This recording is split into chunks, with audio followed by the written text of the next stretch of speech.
Hey everyone, my name's Doug, and I thought I'd start a video series about an old car I have that I want to see if I can get running. So this is a 1927 STuTZ. I inherited this from my uncle about 8 years ago, and it's sat back here in the back of my barn ever since. Currently being used as a place to store old cardboard, I guess. Back in 1927, Henry Ford was putting 176 cubic inch 4-cylinder engines in his cars. They made about 20 horsepower. By comparison, STuTZ had a 299 cubic inch inline 8-cylinder with an overhead cam. This thing made 95 horsepower. As I mentioned, this is a would be considered a really high performance engine for its day. There's some components we're probably gonna have to work on, water pump, generator, and this is the distributor. So this thing it has 16 spark plug wires, 16 spark plugs, 2 coils, although the 2 coils were ran into one, which obviously doesn't work, so that'll have to be sorted out. So I'll have to figure out a lot of what's here. I don't really understand what some of this stuff is and how it works, but I'll have to do some research and figure it all out. Seems like the fluids in it are good though, and I'll be changing all that, but it doesn't seem like there's any water in the oil or anything like that. So have to do a full assessment in order to get this started, but just be part of the process. On this side, we obviously have the intake, carburetor. It's my understanding these things were notorious for cracking in that location. So at some point in this thing's history, somebody has done some kind of a repair there. Not exactly sure what all this wiring is. I think this probably has something to do with the ignition. Maybe the start switch. I'm not exactly sure, but I'll be looking into all that. At some point in this process of getting this thing running, I'll have to figure out how to get fuel to it. This is a fuel pump, apparently. Some kind of old school fuel pump that operates off vacuum. It's my understanding it has a diaphragm in there that vacuum pulls against the diaphragm, which then sucks fuel out of the tank somehow. And then once it's in this thing, then it gravity feeds down this line here into the carburetor.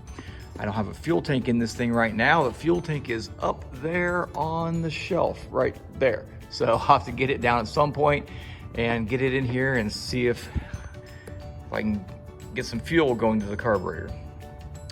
Another cool feature is this thing right here. It's a chassis lubricator. So you'll pump that handle on top and it will actually lubricate the chassis, all 4 corners of the chassis, through this little line right there that runs down and around all 4 corners. So any point that needs lubrication, you can do it right there from a central location in the engine compartment. As you probably noticed, there's lots of parts that are not on the car.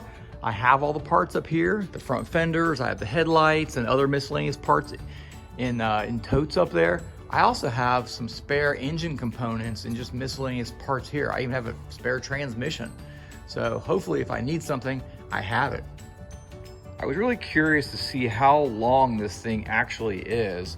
So I laid a tape measure on the floor, and come to find out, we are about 17 foot overall from bumper to bumper. So this thing is just a massive car. In case anybody's wondering, the cardboard in the windshield is because the windshield frame is missing. Well, it's not missing, I have it, but it's just not installed. So I didn't want dirt and dust to get inside the car, so I went ahead and taped a piece of cardboard on there just to keep it clean inside. So here is the interior from the driver's side. A little dusty, dirty. We obviously have clutch, brake, and gas pedal. There is a key in the car down there, which is really neat. So here is the dash on the car and the steering wheel. So there's some knobs that go on here that control something. Not sure yet. We'll have to do some research there to figure out how that works and what that controls. Here's the instrument cluster. Looks like 39,000 miles. I doubt it's 139, so it's probably pretty accurate. Moving over here, cool feature, cigarette lighter. So this thing will stretch all the way to the back of the car to light the passengers' cigarettes in the back seat. Really neat feature. Over here, a couple things, not sure what this is, not sure what that is, but I'll have to figure that out at some point through this process. Check this out. This is a registration card, and it appears that this was last registered June 11th, 1964. And the name on the registration is my grandfather's. This is a really unique feature. This is an early safety glass. It has wire embedded in the glass.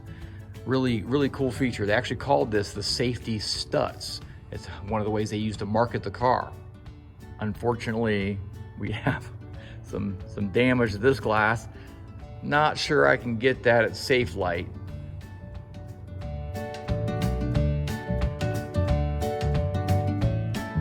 So here's the rear passenger compartment. As you can see, we have two jump seats here. There's a jump seat there and a jump seat over here, and then space for 3 in the back. I've got some miscellaneous stuff down here, some window shades and whatnot. Here's the original window shade still up on these windows, but these other windows still all get window shades. These seats will actually stow in the floor. So they fold forward and they make the floor completely flat in the back so you wouldn't know they were there. So it's a kind of stow and go seating. It was not a new invention when Chrysler did it on their minivans. So this is stow and go in 1927. So this thing right here would have been a 1927 shock absorber.